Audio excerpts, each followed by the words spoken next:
আজি আমাৰ সভাৰ মাজত উপস্থিত অসম চৰকাৰৰ সন্মানীয় মন্ত্ৰী কেশৱ মহন্ত ডাঙৰীয়া, নগাঁও বটদ্ৰৱা সমষ্টিৰ বিধায়ক ৰূপক শৰ্মা ডাঙৰীয়া, বৰহমপুৰ সমষ্টিৰ বিধায়ক জিতু গোস্বামী ডাঙৰীয়া, ৰহা সমষ্টিৰ বিধায়ক শশীকান্ত দাস ডাঙৰীয়া, চামুগুৰি সমষ্টিৰ বিধায়ক দীপ্লুৰঞ্জন শৰ্মা ডাঙৰীয়া, আমাৰ জিলা আয়ুক্ত দেৱাশীষ শৰ্মা ডাঙৰীয়া, কুন্তলমণি শৰ্মা বৰদলৈ ডাঙৰীয়া, স্বপ্ননীল ডেকা ডাঙৰীয়া, জিলা পৰিষদৰ সভানেত্ৰী গীতাঞ্জলি হাজৰিকা ডাঙৰীয়া, নগাঁও পৌৰসভাৰ অধ্যক্ষ অম্বিকা মজুমদাৰ ডাঙৰীয়ানী,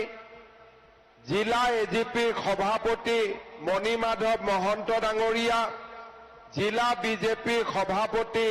ৰঞ্জিত বৰদলৈ ডাঙৰীয়া, খাগৰিজান আঞ্চলিক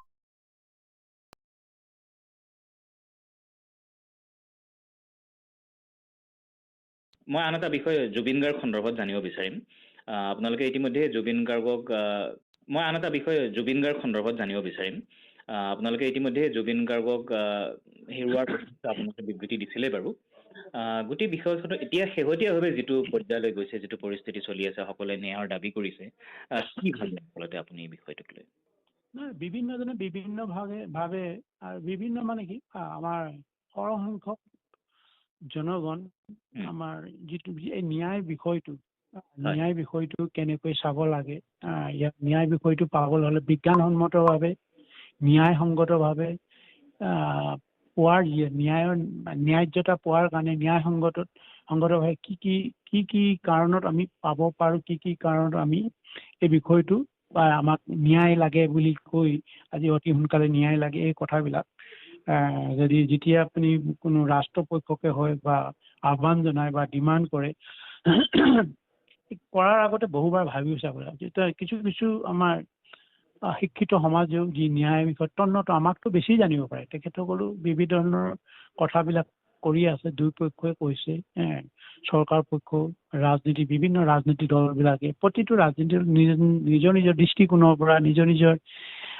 লাভাত্মকতেও কেনেকৈ মানে লাভান্বিত হ'ব। ৰাজনীতি দলবিলাকতো লাভান্বিত হোৱাতে থাকিব, বিজেপি হওক, এজিপি হওক, আজাপ হওক, কংগ্ৰেছ হওক, চবেইতো নিজৰ তালে চলিব। কেনেকৈ সিহঁতি ইয়াৰ পৰা গোটেই ইছ্যুটোৰ পৰা জুবিন গাৰ্গক এই ইছ্যুটো মৃত্যুৰ পিছত কেনেকৈ ইয়াক নেৰেটিভ কৰিব লাগে, কেনেকৈ ইয়াক কোন পথে নিলে মানুহক আৰু আৱেগিক কৰিব লাগে, এইটো এটা হৈ আছে। এইটোতো আমিও দেখিছোঁ। আৰু এইখিনি আমাৰ যিসকল জুবিন সমৰ্থক বুলি কৈছে, অন্ধ সমৰ্থক, খুবেই আৱেগিক, কিছুমান সকলো অন্ধ সমৰ্থকেই যে আৱেগিক অন্ধ সমৰ্থকটো আৱেগিক হোৱাটো স্বাভাৱিক। কিছুমান আৰ্টিফিচিয়েল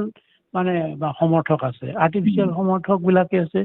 এই কোনটো সময়ত কি বিষয় দিলে সিহঁতে নিজেও এটা পপুলাৰ স্কিনত আহিব পৰা যায়, এই এনেকুৱাবিলাকো কৰি থকা আমি দেখিছোঁ। আজি জুবিনৰ বিষয়টো লৈ প্ৰথম কথা হৈছে জুবিন কোন দেশত মৃত্যু হৈছিল, কেনেকৈ মৃত্যু হৈছিল, এইটোতো লাহে লাহে সকলোৱে গম পাইছে। এতিয়া তাৰ পৰা আমি ধৰিব লাগিব,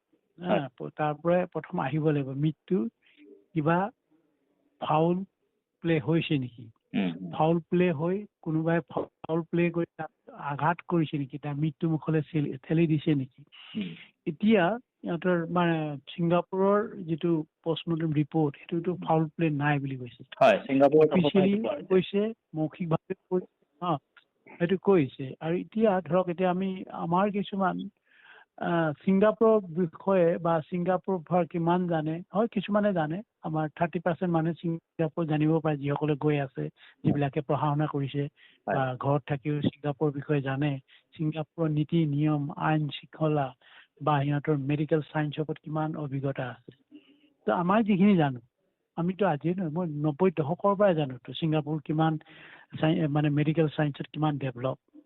আজি কিমান ডেভেলপ, আমি জানো ন, এইবিলাক জনাৰ কাৰণে কৈছোঁ। আৰু সিহঁতৰ প্ৰশাসনিক ছিষ্টেমটো কিমান নিকা, পুলিচ প্ৰশাসনটো কিমান নিকা, ইহঁতে তাততো কাৰাপশ্যনটো নিলেই বুলিয়ে ক'ব লাগিব কাৰাপশ্যন নাই ড্ৰাগছৰ ওপৰত 100% মানে 0 টলাৰেঞ্চ আৰু লগে লগে ইহঁতৰ ন্যায় চিষ্টেমটো একদম একেবাৰে কি ধৰণে ইহঁতে কোনো মাৰপিট নকৰাকৈ ইহঁতে চাইণ্টিফিক ইণ্টিগ্ৰেশ্যন কৰে সেইবিলাকতো আৰু তুলনা কৰিব নোৱাৰি ভাৰতৰ লগত কোনো তুলনা নহয় অসমৰ লগতো নহয় আৰু এই তেনেকুৱা এখন দেশৰ মেডিকেল পদ্ধতিত তাৰ পৰা সেই মেডিকেল পদ্ধতিৰ পৰা মানে পষ্টমৰ্টেম কৰি ওলোৱা ৰিপৰ্টবিলাক সেইটো মানে খুবেই তত্ত্বগধুৰ আৰু গোটেই মানে এইটো কি কয় মানি ল'ব পৰাৰ মানে যুক্তি প্ৰচুৰ আছে আৰু তাত কোনো পৃথিৱীয়ে খণ্ডন নকৰে খণ্ডন নকৰে ইয়াত কোনো ড্ৰাইভিং চিষ্টেম নাই কোনো ককাই ভাই কথা নাই নেপোটিজিমটো আহিবই নোৱাৰে তাত এই কথাবিলাকো এইবিলাক চাইছে দিছে দিয়াৰ পিছত এতিয়া বিভিন্নজনে সাক্ষী দিছে কি দিছে সাক্ষীবিলাকতো কোনে অপেনলি কোৱা নাই তো কোনোবাই শুনা মতে হিয়েৰছে হৈছে